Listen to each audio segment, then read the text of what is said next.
നമസ്കാരം, ബ്രഹ്മ ന്യൂസിലേക്ക് സ്വാഗതം. സർവേ ഫലം വന്നതോടെ LDF കട്ടക്കലിപ്പിലാണ്.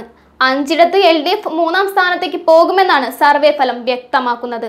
ഇതോടെ കളം മാറ്റി പുതിയ തന്ത്രങ്ങൾ മെനയാൻ ഒരുങ്ങുകയാണ് LDF. സർവേ ഫലം മാത്രമല്ല, കലിപ്പിന് കാരണങ്ങൾ വേറെയുമുണ്ട്. രാഹുൽ ഗാന്ധി വയനാട്ടിൽ മത്സരിക്കുന്നത് ശരിയായ രീതിയല്ലെന്നാണ് ഇവരുടെ നിലപാട്. അങ്ങനെ കേരളത്തിൽ മത്സരിക്കണമെന്ന നിർബന്ധമുണ്ടായിരുന്നുവെങ്കിൽ അത് കുമ്മനം രാജശേഖരനെതിരെ ആകണമെന്നായിരുന്നു ഇവർ വ്യക്തമാക്കുന്നത്. NDA പത്തനംതിട്ടയിലും തിരുവനന്തപുരത്തും ജയിച്ചാൽ അതിന്റെ ഉത്തരവാദിത്തം കോൺഗ്രസ് പാർട്ടിക്ക് തന്നെയാണെന്നാണ് LDF നേതാക്കളുടെ വാദം. നിയമസഭാ തെരഞ്ഞെടുപ്പിൽ ഇത് ആയുധമാക്കാനും LDFന് സാധിക്കും. നിയമസഭയിൽ രാജഗോപാൽ വിജയിക്കാനുണ്ടായ സാഹചര്യത്തിനെതിരെ 140 മണ്ഡലങ്ങളിലും ഈ തെരഞ്ഞെടുപ്പിൽ LDF വിമർശനപരമായി പ്രസംഗിക്കുന്നുണ്ട്. ഇതിലൂടെ ന്യൂനപക്ഷ വോട്ടുകൾ പരമാവധി നിലനിർത്താനും സമാഹരിക്കാനുമാണ് LDF ലക്ഷ്യമിടുന്നത്. കേരളത്തിൽ 1-2 സീറ്റിൽ NDA വിജയിച്ചാൽ മാത്രമേ രാഹുൽ എഫക്റ്റ് ഇല്ല എന്ന് മുസ്ലിം ക്രിസ്ത്യൻ വോട്ടർമാരെ ബോധ്യപ്പെടുത്താൻ സാധിക്കൂ. 15 മണ്ഡലത്തിലെങ്കിലും UDF വിജയിക്കുമെന്ന സാഹചര്യം ഉണ്ടായാൽ അത് LDF സർക്കാരിനെതിരെയുള്ള വിധിയെഴുത്തായി ചിത്രീകരിക്കും. UDFന്റെ വിജയത്തെ ത്രിവർണ വിജയമായി ചിത്രീകരിക്കാതിരിക്കാനും NDAയുടെ വിജയത്തിലൂടെ LDFന് സാധിക്കും. എന്തായാലും NDA വിജയിച്ചാലും ഇല്ലെങ്കിലും 3 മുതൽ 5 വരെ സീറ്റുകളിൽ LDF 3ാം സ്ഥാനത്തായിരിക്കുമെന്ന കാര്യത്തിൽ സംശയമില്ല. ഇത് ഇടതുപക്ഷ ജനാധിപത്യ മുന്നണിയുടെ പരാജയത്തിന്റെ ആണിക്കല്ലായി ചിത്രീകരിക്കപ്പെടും. കൂടിയാൽ 4 സീറ്റിൽ മാത്രമായിരിക്കും LDFന് വിജയം ലഭിക്കുകയുള്ളൂവെന്നും സർവേകൾ ചൂണ്ടിക്കാട്ടുന്നു.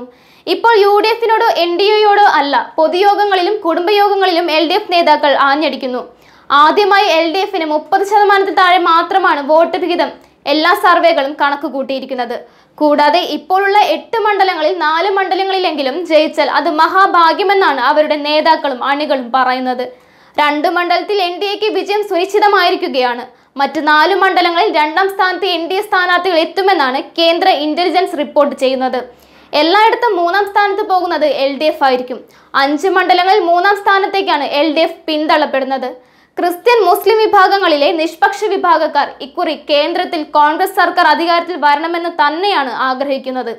അതിനാൽ അവർ UDFനായിരിക്കും വോട്ട് ചെയ്യുക എന്നാണ് സർവേ റിപ്പോർട്ടുകൾ സൂചിപ്പിക്കുന്നത്. അതായത് നിയമസഭാ തെരഞ്ഞെടുപ്പിന്റെ സമയത്ത് ന്യൂനപക്ഷ വോട്ടുകൾ LDFന് ലഭിച്ചിരുന്നു. ഇത് LDFൽ നിന്ന് അകന്നുവെന്ന് തന്നെയാണ് സൂചന. അടുത്തതായുള്ളത് ഹൈന്ദവ ഭൂരിപക്ഷ സമുദായത്തിന്റെ വോട്ടുകളാണ്. നിയമസഭാ തെരഞ്ഞെടുപ്പിന്റെ കാലത്ത് 5ാം മന്ത്രി വിവാദവും മറ്റും ഭൂരിപക്ഷ സമുദായത്തെ മാറ്റി ചിന്തിപ്പിക്കാൻ കാരണമായിരുന്നു. ഉമ്മൻചാണ്ടി സർക്കാർ മാറണമെന്ന് തന്നെയായിരുന്നു ഇവരുടെയും തീരുമാനം. അതിനാൽ UDFന് പാരമ്പര്യമായി ലഭിച്ചിരുന്ന വോട്ടുകൾ കഴിഞ്ഞ തവണ ലഭിച്ചില്ല. അതായത് NDAയുടെ ജനനത്തോടെ കൈപ്പത്തിക്ക് ലഭിച്ചിരുന്ന ഭൂരിപക്ഷ സമുദായ വോട്ടുകൾ LDFലേക്കും മറ്റും മാറിപ്പോയി. ഇതാണ് കോൺഗ്രസ് പാർട്ടിക്ക് ചരിത്രത്തിൽ ആദ്യമായി ഏറ്റവും കുറഞ്ഞ MLA ലഭിക്കാൻ ഇടയായത്. ശബരിമല വിഷയം ഹിന്ദുക്കളായ വനിതാ വോട്ടർമാരുടെ ഇടയിൽ ഏറെ മാറ്റത്തിന് വഴിയൊരുക്കിയിട്ടുണ്ട്. LDFനെ അവർ വളരെ ശക്തമായി എതിർക്കുന്നു. ഇതിനുവേണ്ടി വഴിമരുന്നിടാൻ NDA സുരേഷ് ഗോപിയെയും K സുരേന്ദ്രനെയും കുമ്മനത്തെയും ഇറക്കിയാണ് കളം പിടിച്ചത്. LDF ഒരിടത്തും ജയിക്കാൻ അനുവദിച്ചുകൂടെന്ന് ശബരിമല കർമ്മസമിതി നേതാവ് സ്വാമി ചിദാനന്ദപുരി തന്നെ പരസ്യമായി പ്രഖ്യാപിച്ചു. 5 മണ്ഡലങ്ങളിൽ ഒഴികെ ബാക്കി 15 മണ്ഡലത്തിലും UDF സ്ഥാനാർത്ഥിക്ക് പരസ്യ പിന്തുണ നൽകണമെന്നും അദ്ദേഹം പറഞ്ഞു.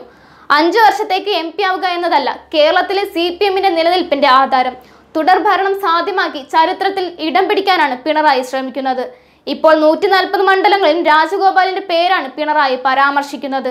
ഇതിലൂടെ മുസ്ലിം വോട്ടുകൾ സമാഹരിക്കുകയാണ് CPM ലക്ഷ്യം വയ്ക്കുന്നത്. രാജഗോപാൽ എങ്ങനെ വിജയിച്ചു? കോൺഗ്രസിന് BJPയെ തോൽപ്പിക്കാൻ സാധിക്കില്ല എന്നൊരു സന്ദേശം രാജഗോപാലിലൂടെ തന്നെ പിണറായി സമർത്ഥിക്കുകയാണ്. 1-2 സീറ്റിൽ NDA വിജയിച്ചാലും അത് അടുത്ത തെരഞ്ഞെടുപ്പിൽ ചട്ടുകമാക്കാൻ സാധിക്കുമെന്ന് തന്നെയാണ് LDF നേതാക്കളുടെ ചിന്ത. കാരണം രാഹുൽ എഫക്റ്റ് തന്നെ.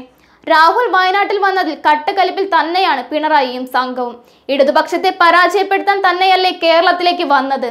ഉത്തർപ്രദേശിന് പുറമെ മറ്റെവിടെയെങ്കിലും മത്സരിക്കാനാണെങ്കിൽ ബാക്കി 25 സംസ്ഥാനത്ത് എവിടെ വേണമെങ്കിലും ആവാമായിരുന്നില്ലേ?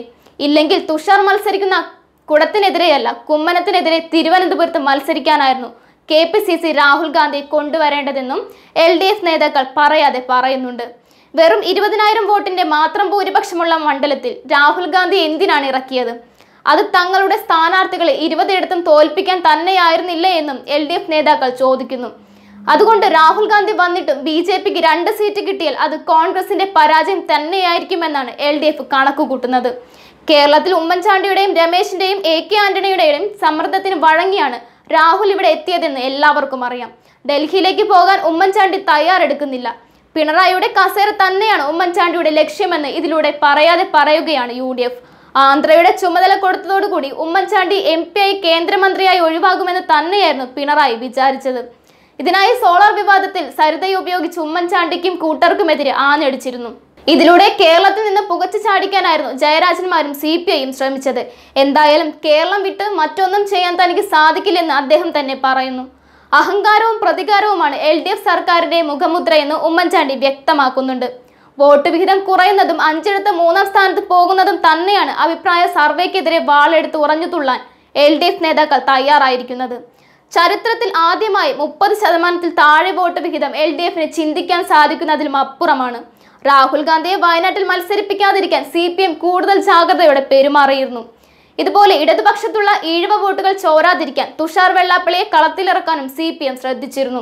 എന്നാൽ അമിത്ഷായുടെ തന്ത്രത്തിലൂടെയാണ് തുഷാറിനെ മത്സരിക്കാൻ ഇറക്കിയത്. ഇതും LDFന് തിരിച്ചടിയായിട്ടുണ്ട്. OP 160/18 കക്ഷി സജിത് കുമാർ അമ്മണിപ്പിള്ള, എതിർകക്ഷി കാന്തി ശിവദാസൻ.